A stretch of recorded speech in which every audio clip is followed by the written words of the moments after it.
Hi guys, welcome back to Educate channel. So today's topic will be complications of castration in equines. So we have seen that in equine stud farms they will be castrating the animal.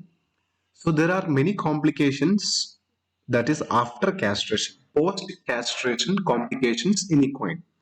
So we'll be dealing with some of the post castration complications in equines.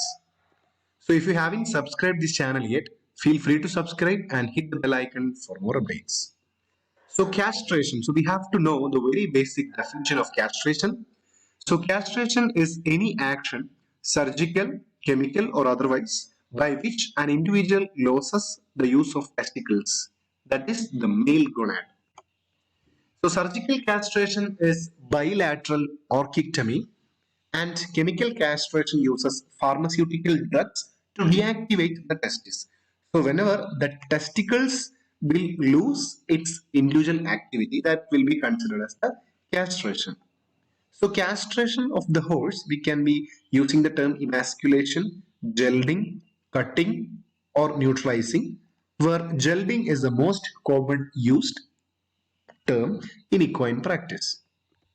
So, if proper care and aseptic precautions are not taken, the following complications are likely to follow.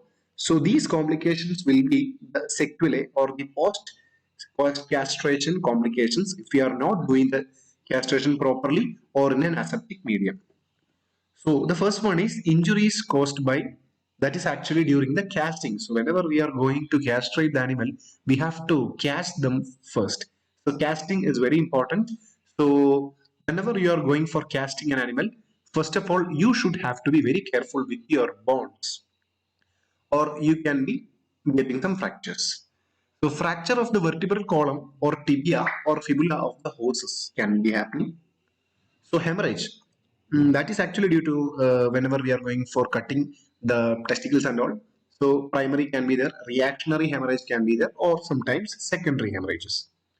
So next is prolapse or of the bowel or the omentum. That is due to the excess internal pressure in the abdominal cavity. So next is extensive swelling or edema involving the scrotum and surrounding areas. So whenever we are doing a surgery near the perineal region or near the scrotal region, there will be extensive swelling in that area due to the inflammatory reactions after the surgery. So malignant edema will be there.